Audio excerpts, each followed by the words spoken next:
Security ಕೊಟ್ಟರು. ಏನ್ ಕೊಟ್ಟರು?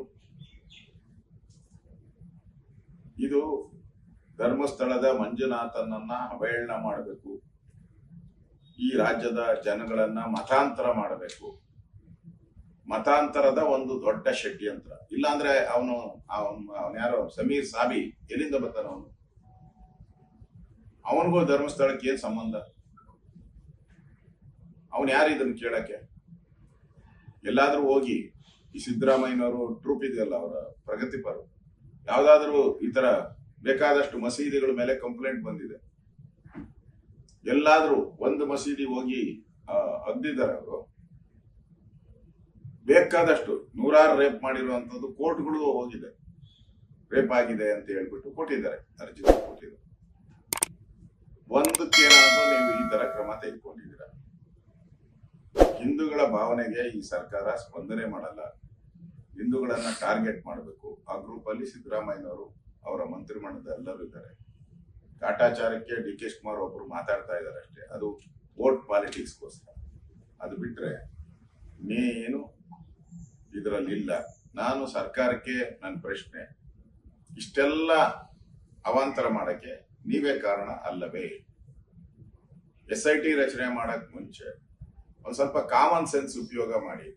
ಕಂಪ್ಲೇಂಟ್ ಕೊಟ್ಟನ್ನ ಪೂರ್ವಾಪರ ತಿಳ್ಕೊಂಡಿದ್ರೆ ಅಲ್ಲಿಗೆ ಮುಗಿದೋಗಿರೋದು, ಅದನ್ನು ಮಾಡಿಲ್ಲ.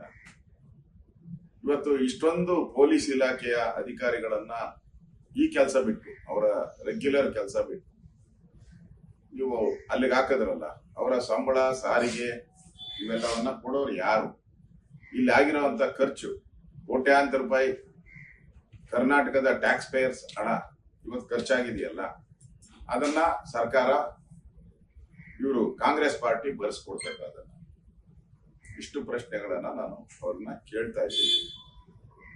ಅದೇನೋ ನಾನು ವಿಧಾನಸಭೆಯಲ್ಲಿ ಹೇಳಿದೆ, ಬೆಟ್ಟ ಅಗದು ಇಲಿನೂ ಸಿಕ್ಕಿಲ್ಲ ಇವರು. ಈ ತರ ನನಗೆ ಕರ್ನಾಟಕದ ರಾಜಕೀಯ ಇತಿಹಾಸದಲ್ಲಿ ಇಂಥ ಒಂದು ಪ್ರಹಸನ ಸರ್ಕಾರ ಮಾಡದಂತ ತಪ್ಪು ಯಾವತ್ತೂ ಆಗಿರಲಿಲ್ಲ. ಯಾವುದೇ ಸರ್ಕಾರ ಇದ್ರೂ ಜವಾಬ್ದಾರಿಯುತವಾಗಿ ನಡ್ಕೊಂಡಿದೆ.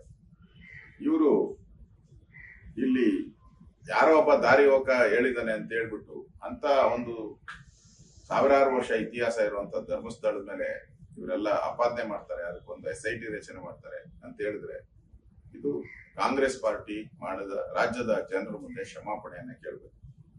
ಅದು ಹೇಳ್ತಾರೆ, ಬಿಜೆಪಿ ಅವರು ಪ್ರಾರಂಭದಲ್ಲಿ ಏನು ಹೇಳಿಲ್ಲ, ನಾನೇ ಮೈಸೂರಲ್ಲಿ ಮೊದಲ ಪ್ರೆಸ್ ಮೀಟ್ ಮಾಡಿದ್ದೀನಿ, SIT ತನಿಖೆ ಕೊಟ್ಟ ದಿನನೇ ಮೈಸೂರಲ್ಲಿ ನಾನು ಪ್ರೆಸ್ ಮೀಟ್ ಮಾಡಿ, ಇದು ಕುತಂತ್ರ, ಇದರಿಂದ ಕಾಣದ ಕೈಗಳಿದ್ದಾರೆ, ಇದರಿಂದ ಪ್ರಗತಿಪರರಿದ್ದಾರೆ, ಇದು ಮೋಸ, ಇವೆಲ್ಲವನ್ನ ಹೇಳಿದ್ದೀನಿ. ಅದಾದ್ಮೇಲೆ ಮಾರನೇ ದಿನ ಬೆಂಗಳೂರಲ್ಲಿ ಪ್ರೆಸ್ ಮೀಟ್ ಮಾಡಿ, ಅವನ್ನ ಫಸ್ಟ್ ಯಾರು ಮುಸ್ಕುದಾರಿ ಇದ್ದಾರೋ ಅವನ್ನ ಪೂರ್ವಾಪರವನ್ನ ಚೆಕ್ ಮಾಡಬೇಕು, ಆಮೇಲೆ ತನಿಖೆ ಮಾಡಬೇಕು ಅಂತ ಹೇಳಿದ್ವಿ.